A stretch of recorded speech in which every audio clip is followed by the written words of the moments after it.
Morning, guys. Dr. Ken Nordberg here again with another fireside hunting seminar. In a few weeks I'll be in the woods scouting, so we'll get some seminars in the near future coming from my study area up near the Canadian border.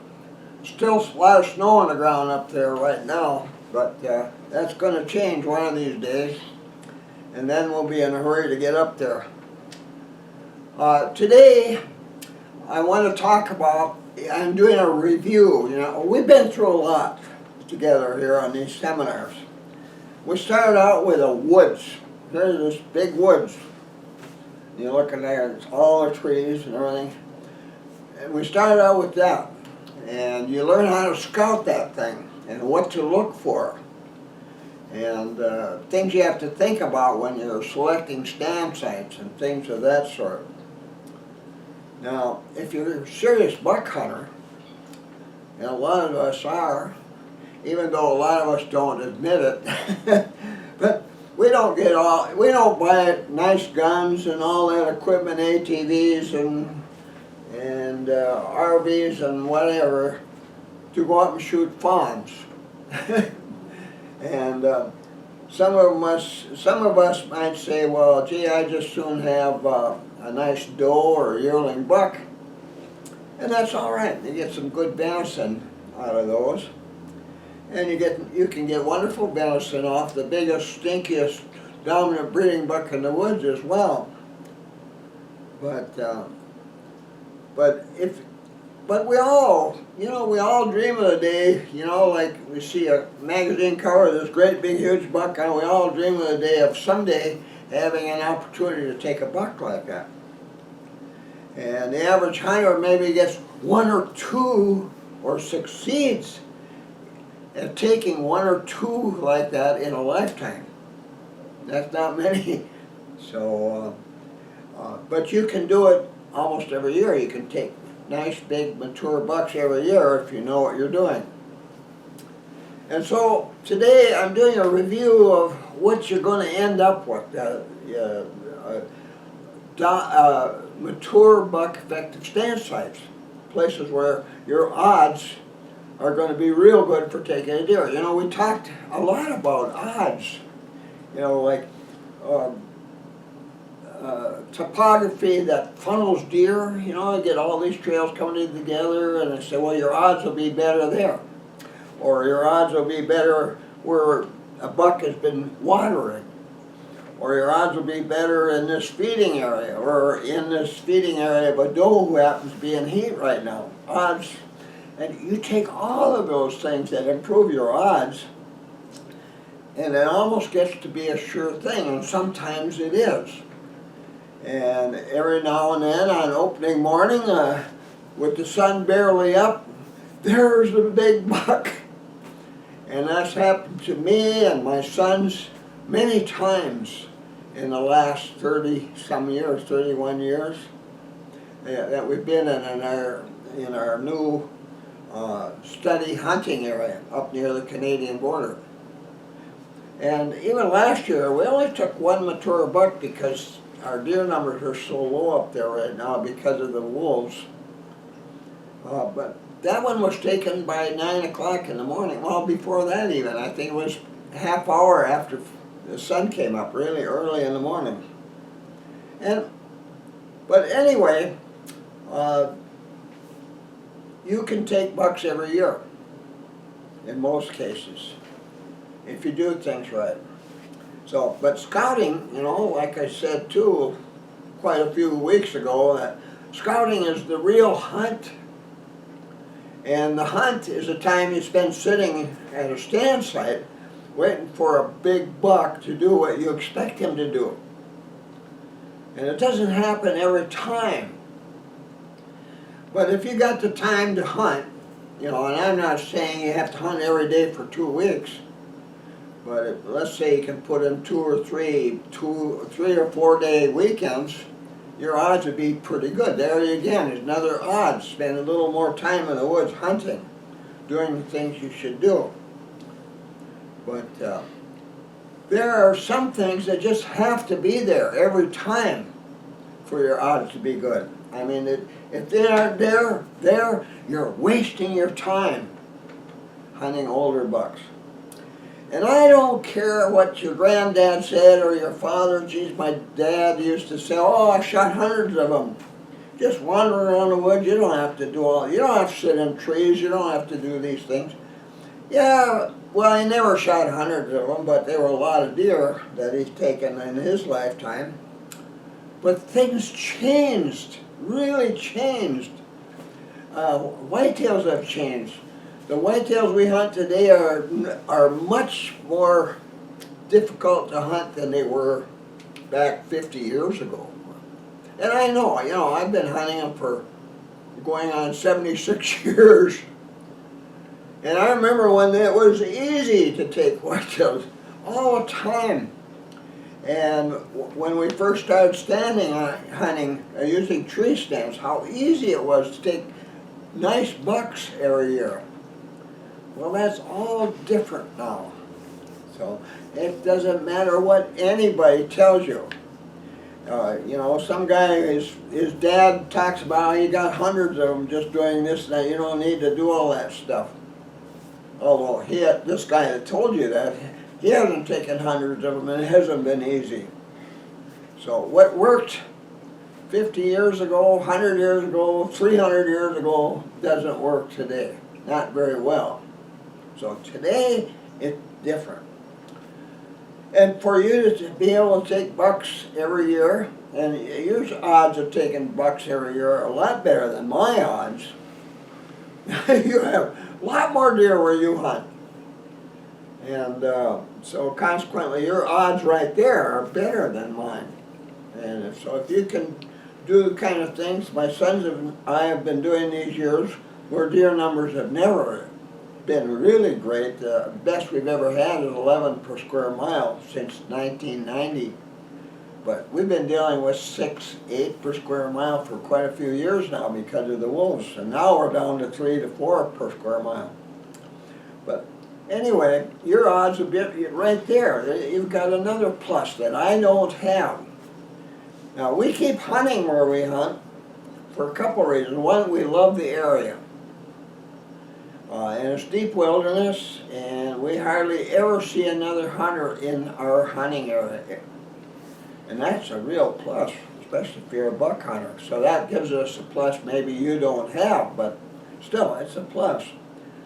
And the other reason is I've been doing my studies there now since 1990, and all through these different changes, and they're kind of important, and we need to know what to do. Your problem where you hunt probably is that there's too many deer, and you're expected to take a doe there to help reduce deer numbers, and then maybe a buck afterwards, that kind of thing. But we don't have that. Maybe we will this year. I don't know. We'll see. But at any rate,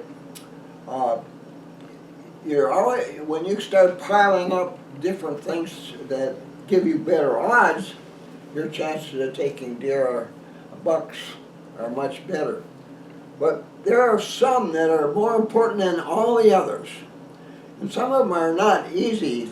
They're complex. They consist of a lot of things.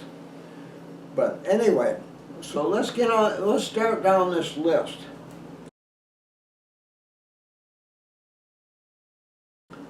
Now, number one on your list should always be, it's number one on my list, the list of my sons. Your number one is there has to be very fresh deer signs made by an unalarmed big buck within easy shooting range.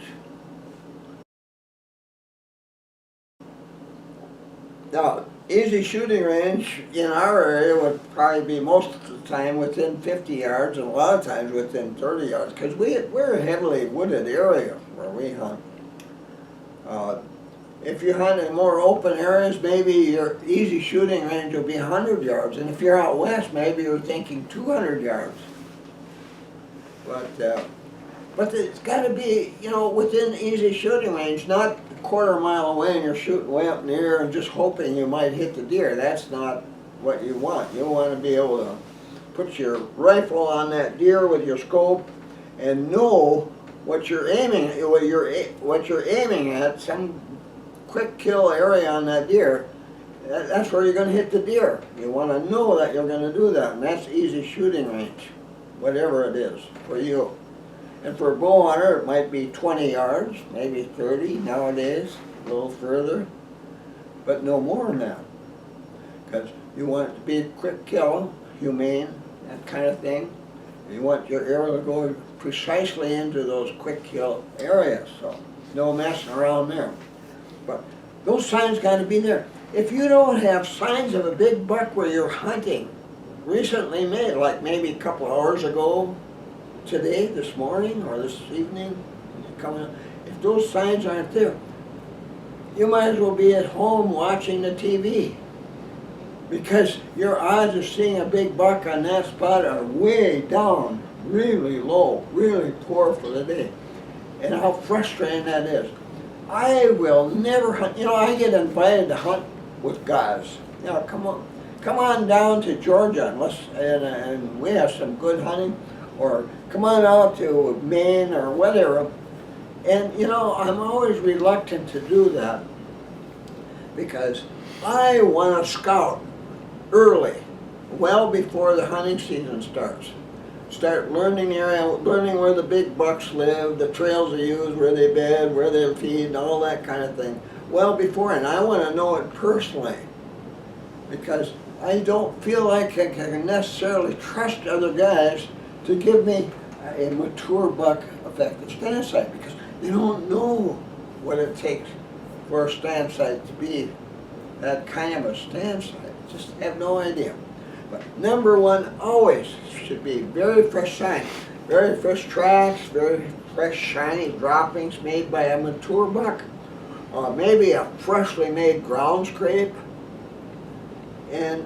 or very fresh signs made by a doe in heat. And now you've learned about what tracks made by bucks are tracks of a buck that's under the influence of doe and estrus pheromone, airborne pheromone, or tracks of a yearling or mature doe, accompanied by tracks of a big buck, 3 3/4 to 4 inches long up in the northern tier state.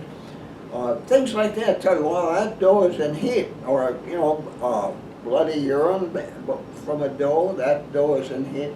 So those are the signs you're going to have. Whatever else you see, it's a good area, I can see way over there.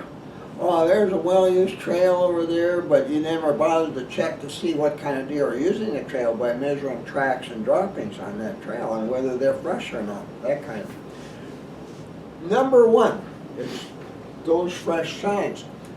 Before, pre-season scouting and during the hunting season. And the reason you got to be able to scout during the hunting season and do it properly is that these bucks will be changing the trails and areas they use within their square mile home ranges or breeding ranges every day during the hunting season. And does in heat have most to do with that, but it has a lot to do with you as a hunter as well. You're forcing them to make these changes, but if you do it in a non-aggressive way, by sitting someplace on the ground, where you're not easily seen or up in a tree, even when they find you then, they won't be terribly alarmed by your presence. They'll stay in your home range. But they're going to avoid that spot. It's like you punched out a big area in the map that buck is not going to get close to for the rest of the hunting season. But there's other reasons, like changes in wind direction and changes in food, like in our area, our whitetail switch from eating greens, grasses, and leaves of various plants and trees. They switch from that to eating browse, woody stems of various shrubs and trees. And that happens usually the beginning of the second week in November. So that's one big change that can happen as well. And storms and windy weather, there's all kinds of reasons why there's going to be changes going on out there every day. And if you don't think so, you're spending wasting an awful lot of time at stand sites with very poor odds for hunting success when hunting older bucks. And so you got to be close to where they are every day. So you got to be able to scout during a hunting season without alarming deer. And we've talked over and over again how that's done. So theoretically at this point, you know how to do that.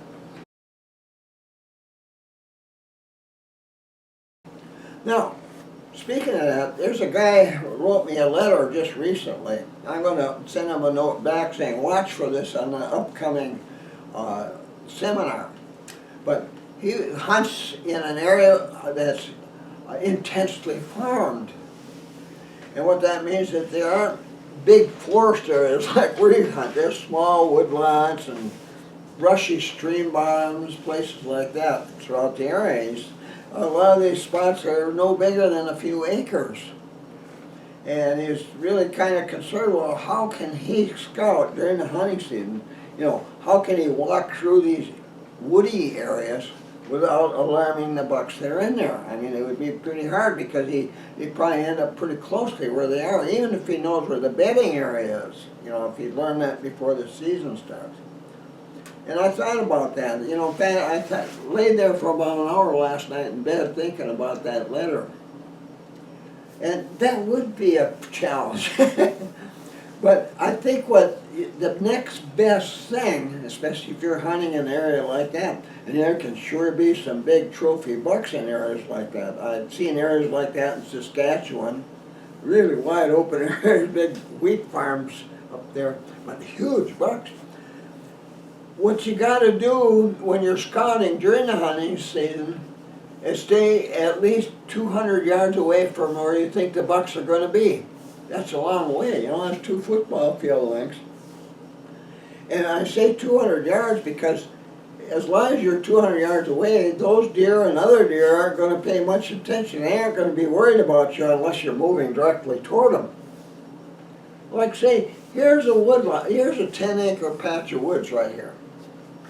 Rather than walk through that 10-acre, keep our 200 yards away. And walk around it, this side, maybe that side if you have to, but walk around it, keeping 200 yards away. And look for fresh tracks of deer going into that area, coming out of it, that kind of thing. And droppings, other signs that might, look for signs away from those small patches where the deer are likely to be bedded during the day. And by doing that, you can come up with almost as valuable information as you could get with the way when we scout in this big, huge wilderness or deep wilderness area. So that's my advice. When you're scouting during the hunting season in an intensely farm area, stay 200 yards away from those small wooded areas when you're scouting. And just go with tracks.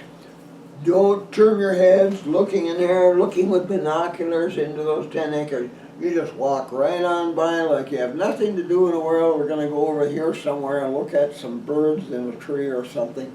So those deer aren't going to be alarmed by you. Your behavior is going to tell them he's harmless. And so as long as you're that far away, they can watch you all day and they aren't going to leave that area and they aren't going to be concerned and they're not going to change their habits. So that's my advice to you when you're scouting during the hunting season in an intensely farmed area. I think that will make a big difference for you. Okay, well, here I've got a real detailed map. That X is a stand site, and you picked it out because over here is a trail on which there were some very nice big tracks. Let's say a buck with 4-inch tracks. Well, whenever we find a buck, we find 4-inch tracks of a whitetail where we hunt. That's exciting. That's an exciting find, and they're fresh. And this buck, it went this way, and you see, gee, there's tracks. It's gone in this direction as well, and there's droppings on there that are, let's say, an inch in length. Big droppings. You know, egg-shaped droppings. Well, or clumped, you know, they're usually clumped in the fall in October and November. And you think, oh, that's really great, and you pick this spot out. So don't waste time anywhere in future hunting seasons where you're not within easy shooting distance of very fresh tracks, maybe a ground scrape. Something very fresh made by a big buck. Now, if the buck was not alarmed, and it has to be an unalarmed deer, I mean, his tracks weren't like the typical tracks of a bounding deer, you know, with 25 feet between bounds. That would be crazy. You're wasting your time on that one too, because a buck that's running, or even trotting, let's say, boy, if you ever watch a trotting deer, you know, there'll be a spot there, and a spot there, and a spot there, and they're pretty much on a straight line, and they're, those tracks are 6 to 8 feet apart.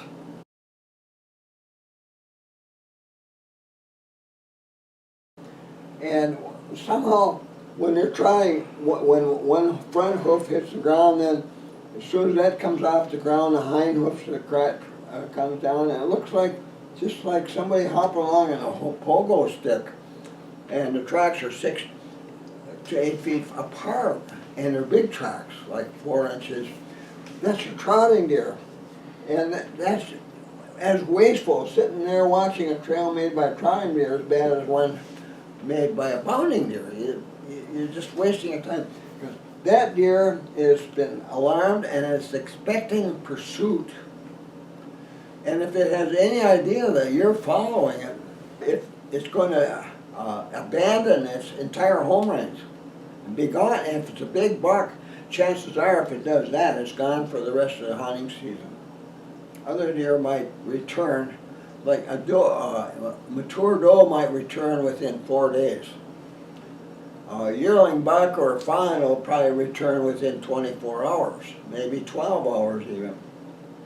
But big buck, no, we're looking at 2 weeks or more. Or not, maybe not till spring. So it's got to be unalarmed deer, very fresh signs made by an unalarmed deer. Now, I'll say it again. Never hunt anywhere where you don't have that. Now, if you stay on the same standsite day after day, within, I would say, 12 to 24 hours, maybe with luck, maybe 36 hours, that buck won't be making any more fresh signs on that trail. Or let's say it's this feeding area over here, a big feeding area here. That might be your other sign. My sons and I take most of our deer at feeding areas because twice a day they feed, whether a doe is in the heat or not. And if it happens to be a feeding area of a doe that's in heat, well then the odds are excellent, really excellent, that that big dominant buck who lives in the surrounding square mile is going to be with that doe during the next feeding cycle. If it's full of fresh signs made by a doe, her tracks will be no more than about 3 inches long. And her droppings, ½ inch long puddles. They're not clumped like buck droppings. Find them all over the place in there. Or if you're scouting mid-season and your trail comes close to where there's a feeding area, good heavy cover in between, and you see tracks going in and out from that area, like that, a doe, and maybe trailed by a fawn and a yearling, back and forth. They're feeding in there. Now let's say you one day at noon or between 11 and 12, that's when we usually do our mid-hunt scouting during the day. We come along here and gee, here's some doe urine there with blood in it. Holy cow, this doe is in heat. You find that, say, at 11 in the morning, I'll tell you something, be in the stand site here, and not necessarily, maybe the same one at that point, but be that either there or close to this area here. back in the woods a little bit, about 10 yards or more, and to watch this feeding area, because that doe is only going to be in heat now for 24 to 26 hours, and so you better not mess around trying to move a tree stand there. That's going to be too noisy. That's the way we think about it where we hunt. So we use our stools then and pick a spot where you have excellent concealment. That's the number 2 thing, excellent concealment. Now that, all kinds of things are included there. I mean, you know now how concealed you have to be at any stand site.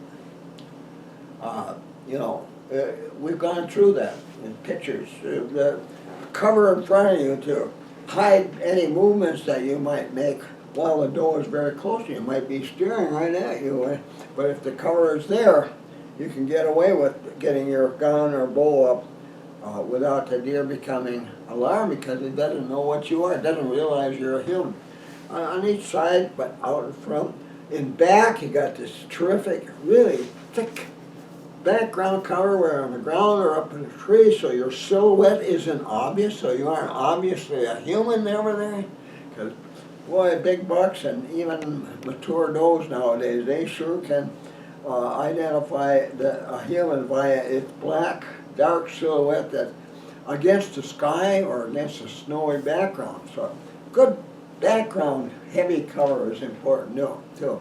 And then covering on your face and hands, your skin should be covered, like with a camel head net, like I suggest you use, and gloves on your hands. You do all those things, then you're invisible. But that's not the whole story. You got to be able to get there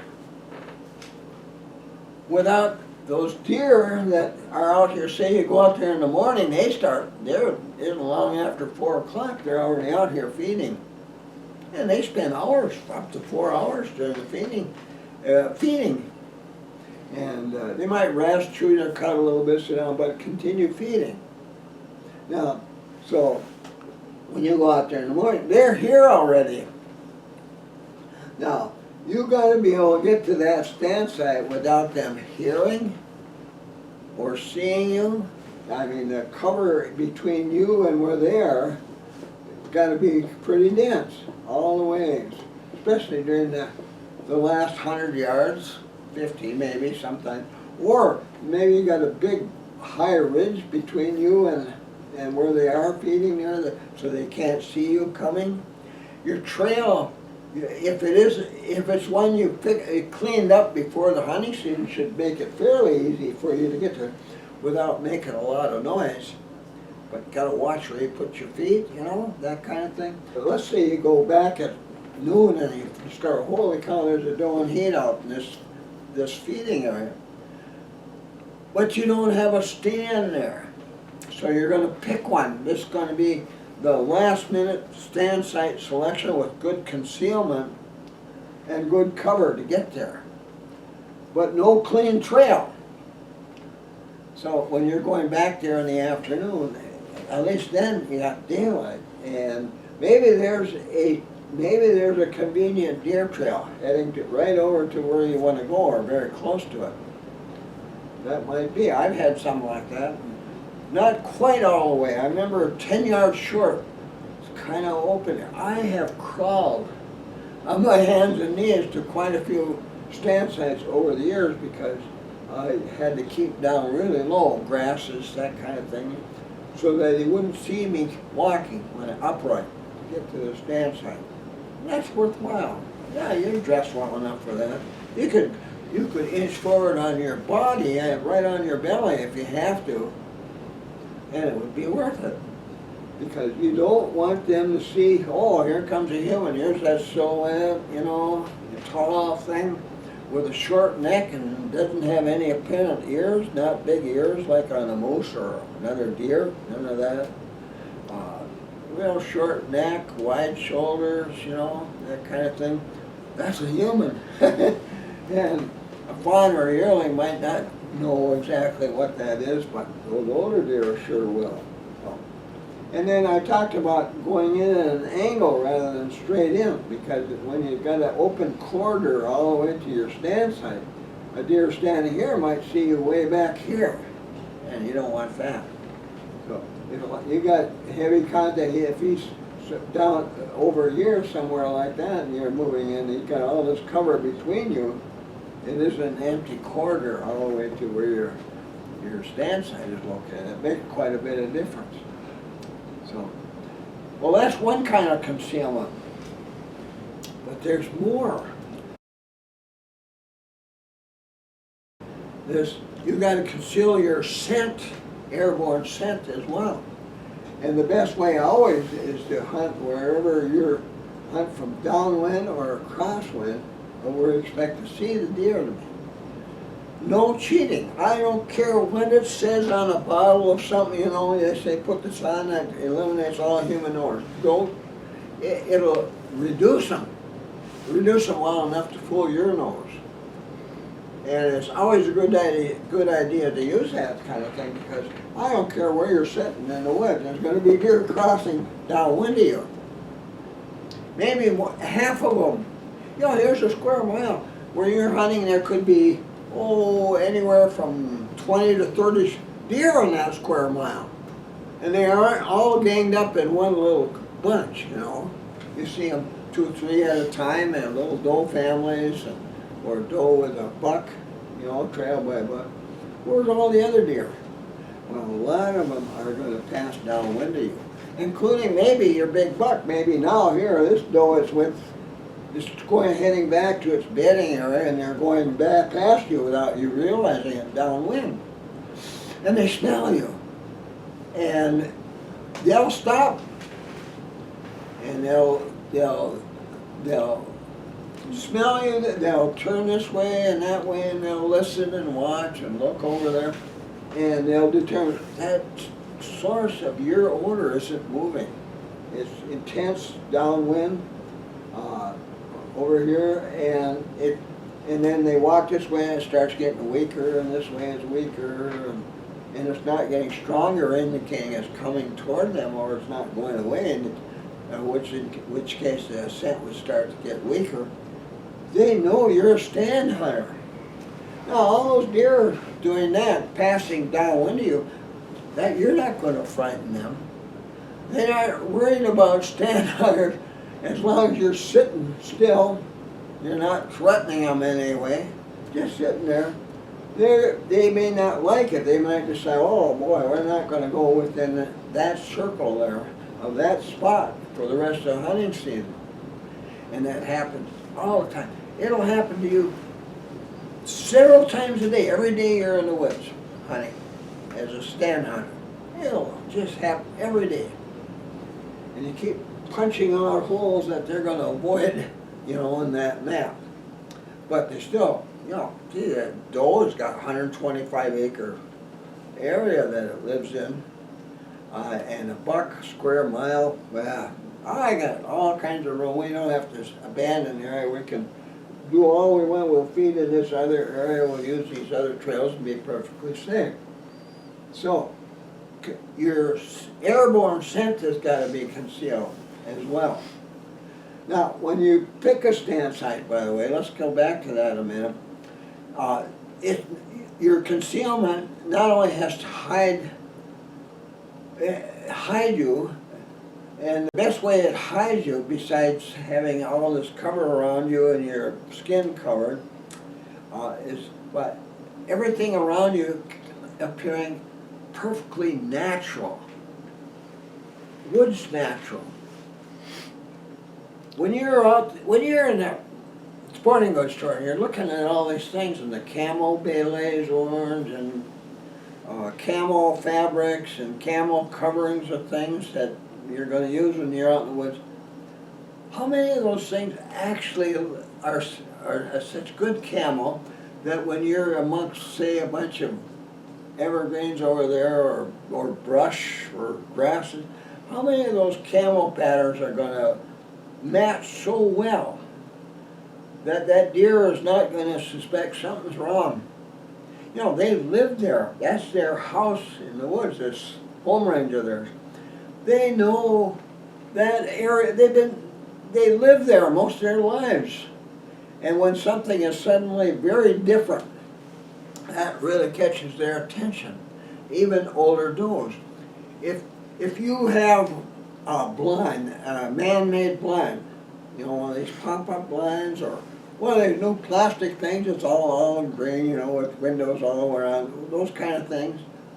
Or maybe you got a thing up in a tree and it's got you boxed in up there, so you're completely covered when you're up, but it's a great big thing up there in the tree.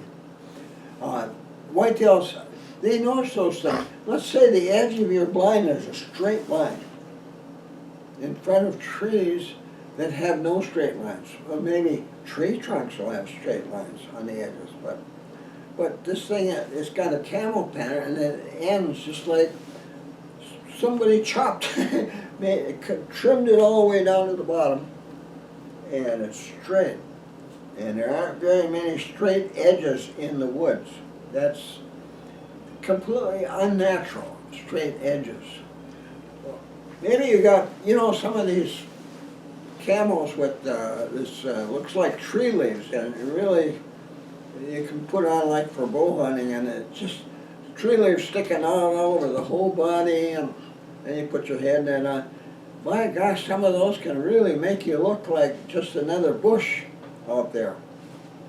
But if it's so different in color that it stands out amongst natural cover, that's not so good.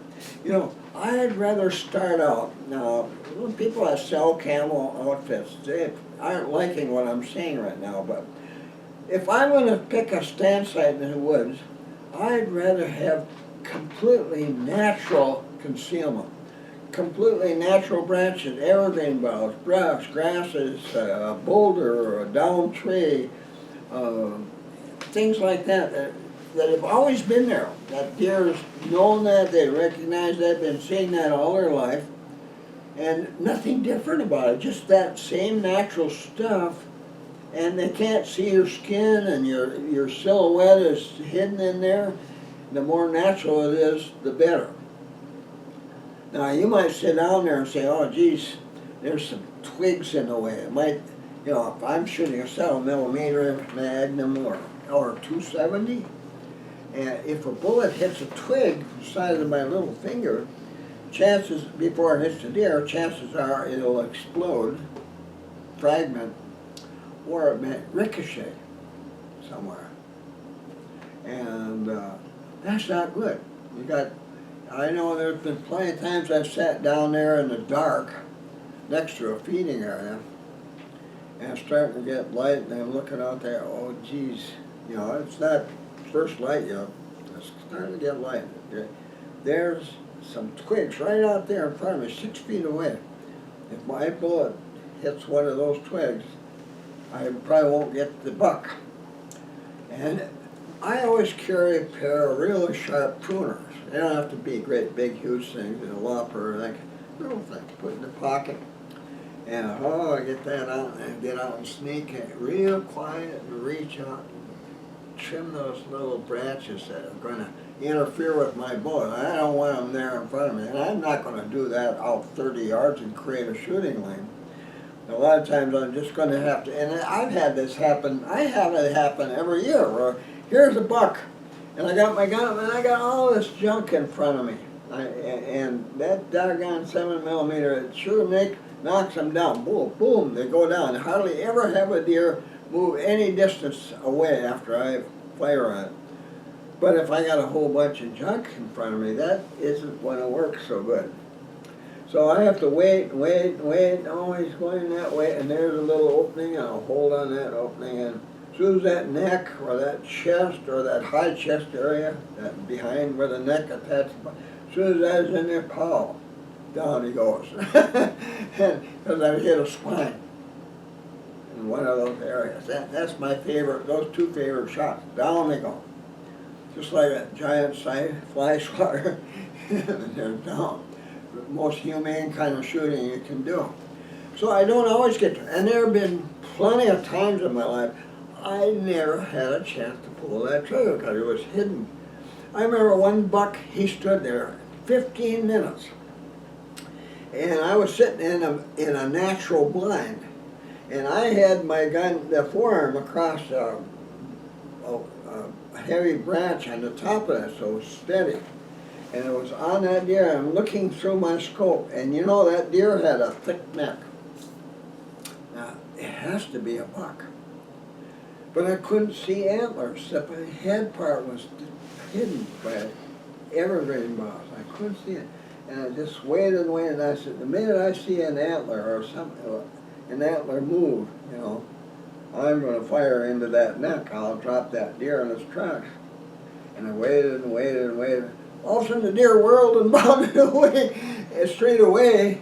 And in a little spot there, I briefly saw big antlers across that opening, and that was it. I've had that happen too many times in my life. But it's much better to hold off, be certain of your shot, rather than take 50 shots at deer. Because if you take 50 shots, you only get one chance at that buck, and that's it. And it was an iffy one and you didn't get him.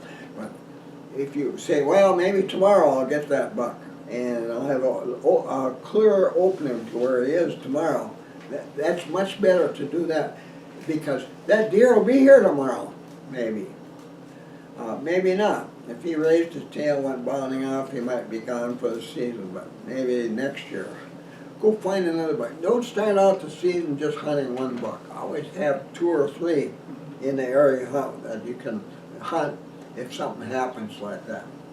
So, anyway.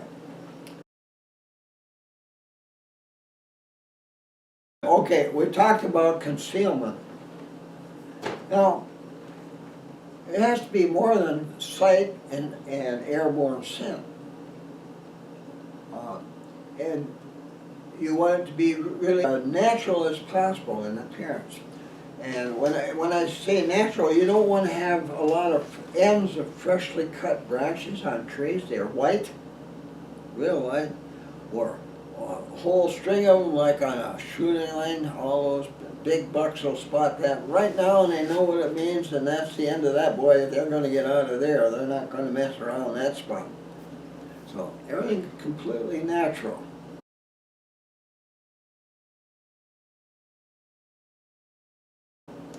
Now, here's one you never think about, and I've mentioned that too, is trail scent.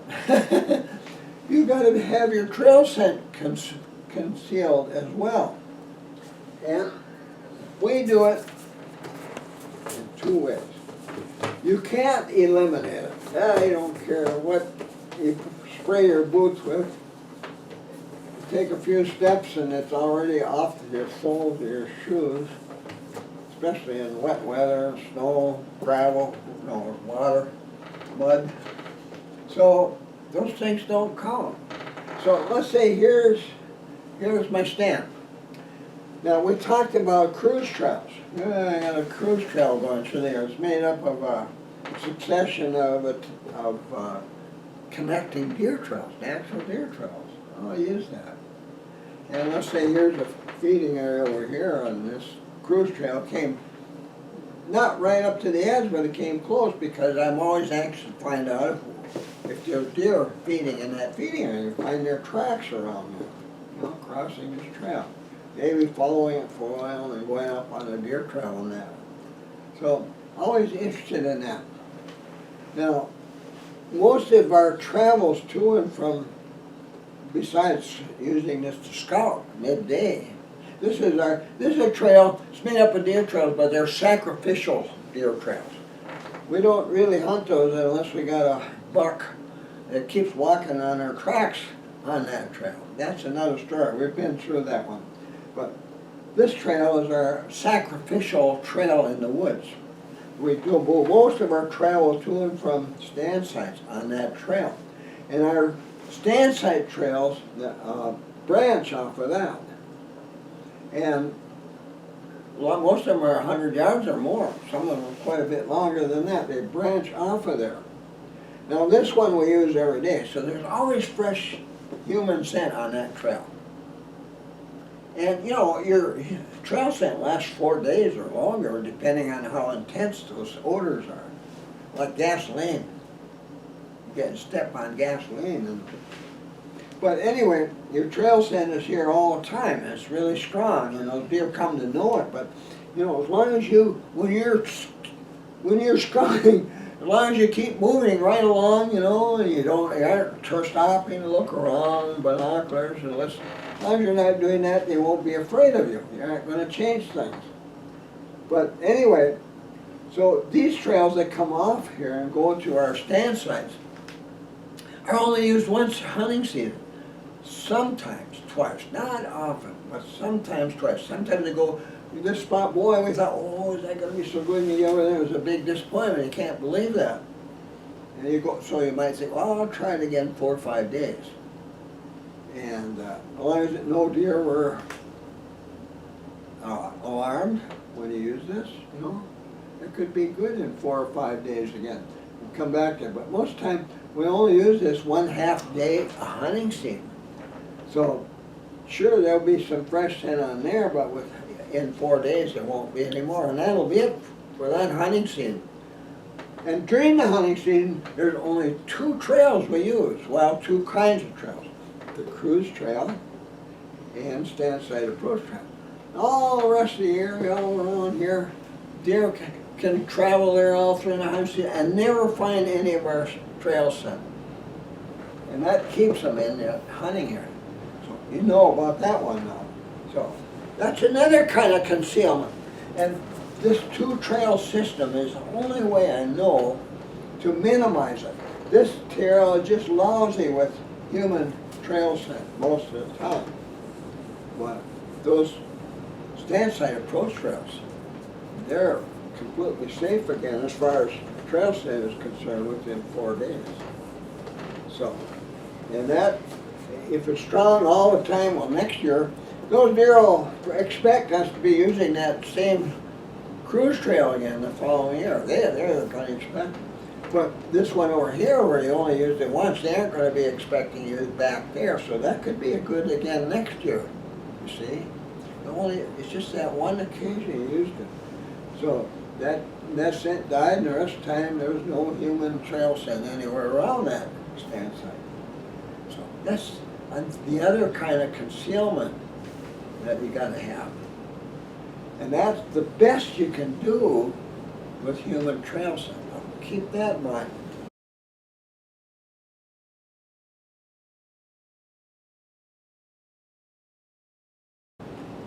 The other way that we, you know, my sons and I are always thinking about our trail scent. And we know how much it can affect your hunting success. And we think about that when we select and use stand sites as well, or prepare stand sites. Now, let's say, oh, we're going to put this in a tree. And we find this 2 or more weeks before hunting season. Oh boy, this is a dynamite looking spot. The deer are feeding out here all over the place now, and we're finding all kinds of fresh tracks and droppings out there. Maybe a few fawn beds, because fawns will bed a lot where their mothers are feeding. But anyway, we just thought, oh, we got to have a stand site here. Now, if you spend a lot of time there, you know, like, oh, we got to cut branches off this tree here, and we got to make kind of a shooting lane so we can see out there. And oh, let's look all around here. Or let's say you got a scrape trail. A big buck has been maintaining scrapes here last part of October and the first few days of November. Let's say it's that. And you figure, oh, I got to have my stand site here, and I'll keep my eye on this thing, and when he comes along, that's where I'll get him.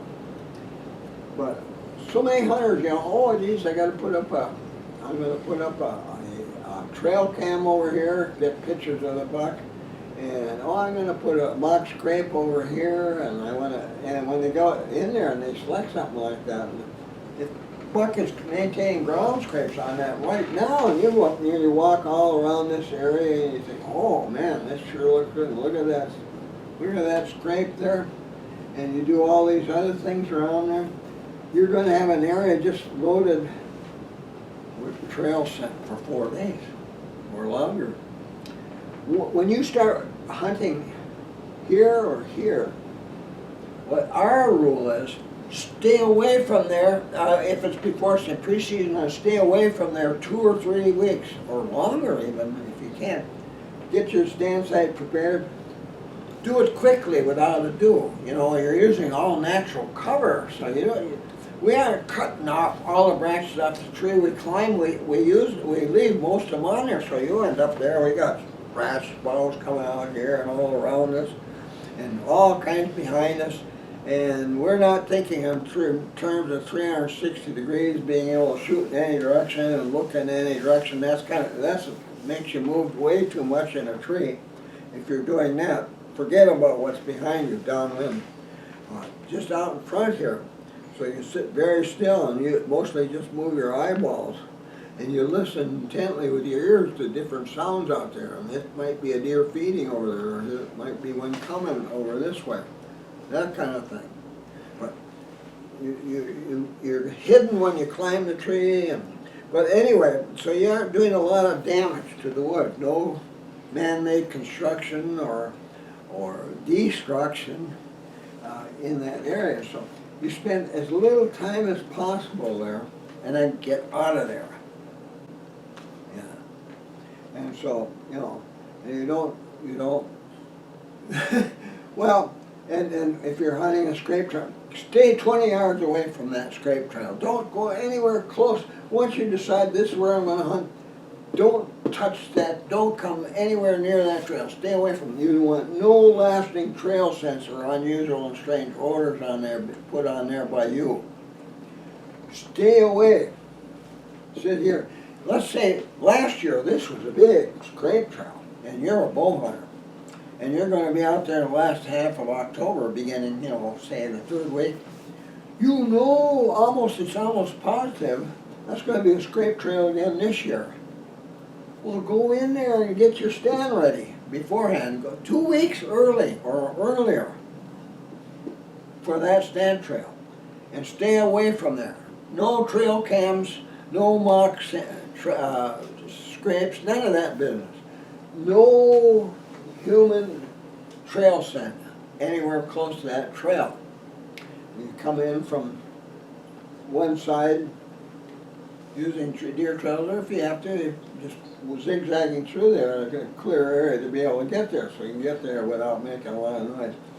If you do that, during the time a buck, dominant breeding buck, big trophy class buck is maintaining a ground stream, there's nothing in the world that's going to keep him from renewing that every 24 to 48 hours. Scrape it again, put more musk on there by his urine, and rub scalp musk on an overhanging branch or a tree trunk next to it. And then, so nothing is going to keep him away from that except unusually warm weather, stormy weather, strong wind, or the knowledge that you're here. Don't ever give him that knowledge. And you got a nice quiet morning out there, and boy, this thing here has been, you get to your stand site and it's starting to look, it's really fresh. Dirt kicked way over to one side, all black dirt over there. That is so good looking. And nothing here to warn that buck you're there. You don't need any other lures. That's the best lure in the woods except for a doe and heat. So don't mess it up by putting your trail scent there. So just keeping your trail scent to a minimum is so important. Now, that's it. Never cheat on any of these rules I just talked to you about. And your odds of taking mature bucks from now on are going to be wonderful. Really good. So, it's as simple as that. But you see, it's not easy. Especially concealment. Wow, there's a lot to conceal. 4 different things you got to worry about on concealment. do a good job with that.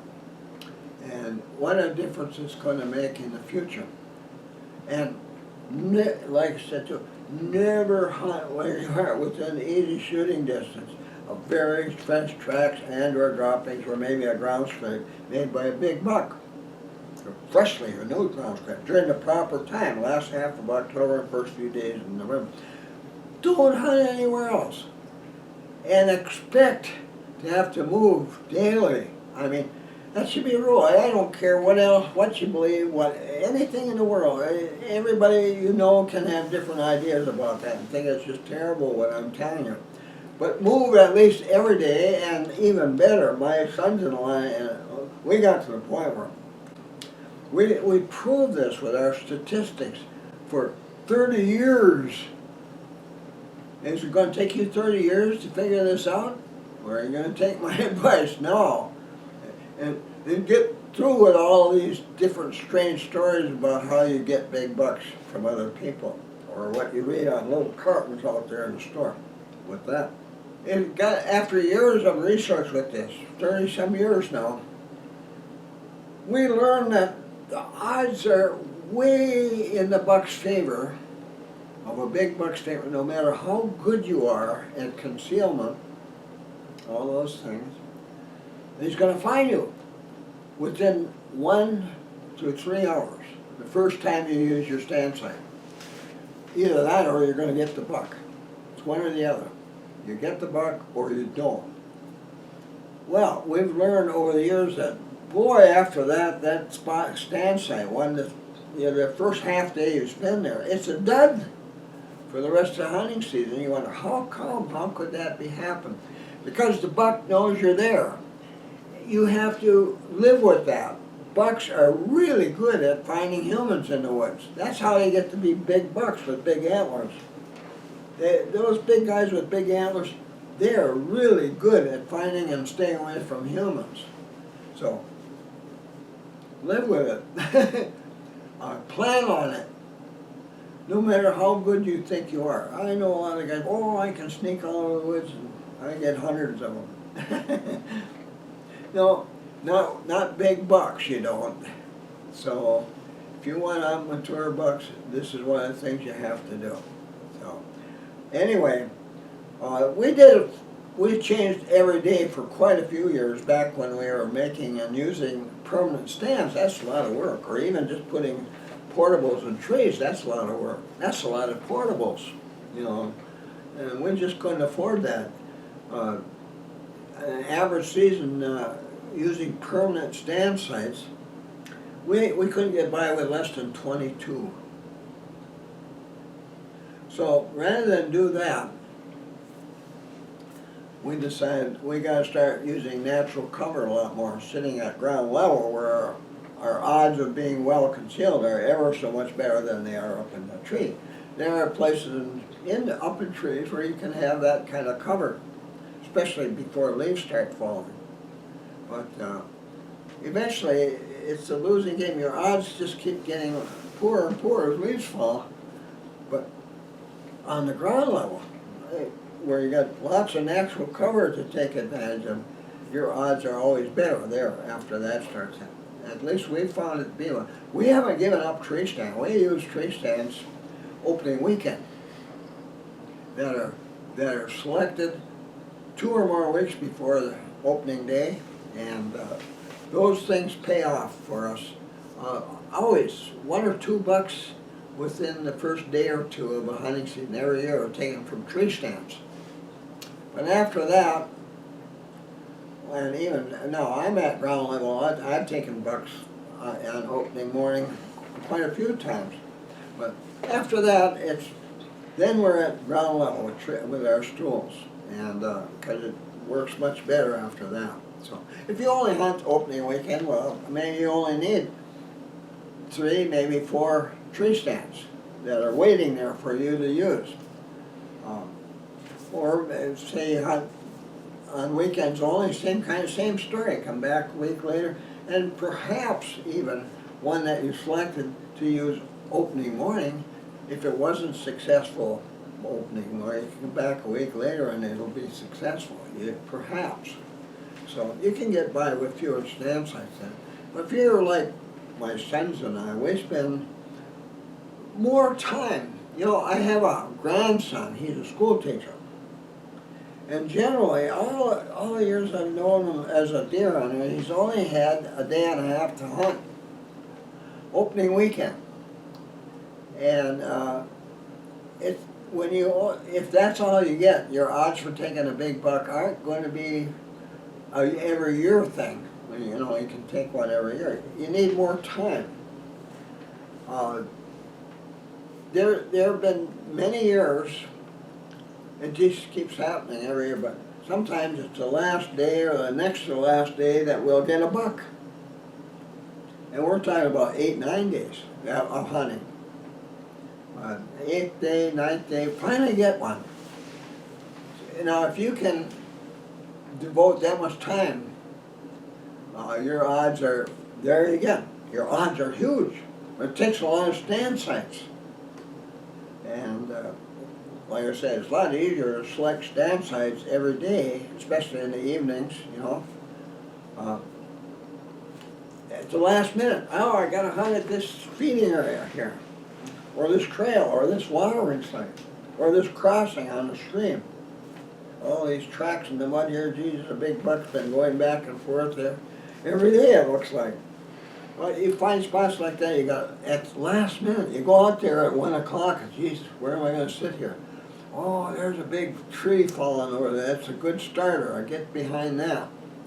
Things like that. But you got to get your concealment done, downwind or crosswind, and that kind of thing. So you got to learn how to do that, and quickly, without. You don't just go wandering all around that area, crossing the trail that you expect the buck to be on, or walking out into the feeding area. You can't be doing that during the hunting season. You got to deal with tracks, you know, that you don't walk out in the feeding area during the hunting season. You go around the hunting feeding area and find trails that deer are using to get there, that kind of thing. So anyway, now you know. So keep all this in mind, and you're going to be a regularly successful hunter of mature bucks. But one more thing.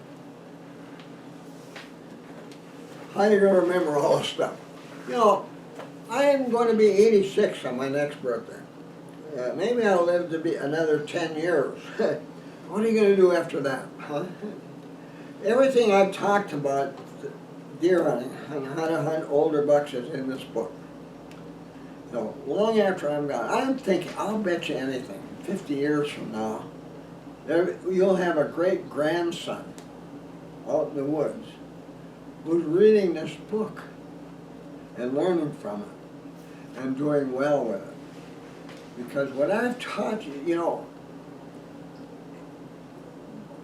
one of the reasons the whitetails are so difficult to hunt today is they've learned how to avoid hunters, or what you call still hunters, people who wander randomly in the woods, people making drives, and even tree stand hunters. They've gotten to be really good at it. But what I've taught you here, it only gives them an advantage for a half day. You know, if that buck gets you in your stand site within the first hour, you know, it's just getting light. First hour begins half hour before sunrise, and he's got you. You got to be downwind to where oh, there's a hunter over there. Oh, he's a still hunter. I don't worry about still hunters. I can live out here and be just perfectly. I just have to stay away from this area now for the rest of the hunting season. So, anyway, well, you lost a half day. So what? Now, the next time you do it, he's got to find you all over again. He doesn't know where you are. So maybe he'll get you that time even, and the time after that. But odds are, sooner or later, he's going to walk into easy shooting range without knowing you're there, and you're going to get him. So, there you go. That's your, this is, you know, you can buy everything in a sporting goods store for deer hunting. And it won't improve your success at taking older bucks, none of those things, one bit today. Only thing that's going to make a difference is your knowledge, being able to outfox older bucks. And that's what this book's about, outfoxing older bucks. You won't find any of that, all those things, they won't make this. What it costs you for this book is the best investment in whitetail hunting, especially buck hunting, that you can buy. You're not going to get any of that in the sporting goods store. So put your money where it'll do the most good, and you'll be forever glad you did. Well, with that, time to get moving. I got some leaves to sack up at home. Before you check out, please hit that subscribe button. And it only takes a few minutes. It's a favor for me, and you'll have some advantages for doing that. And also that thumbs up button. Do that for me. This is your favor to me for what the favors I've been giving you with all this time now on my seminars, and there'll be more. They got more coming up. So do that, and I'll see you again soon, guys. Bye now. Be sure to visit my website. Here's the link. Here you'll find links to my blog posts, my Twitter account, my YouTube account, my Amazon store with links to my ebooks, my son's eBay store, a money saver if you're ordering from Canada or other countries, my website bookstore, and much more.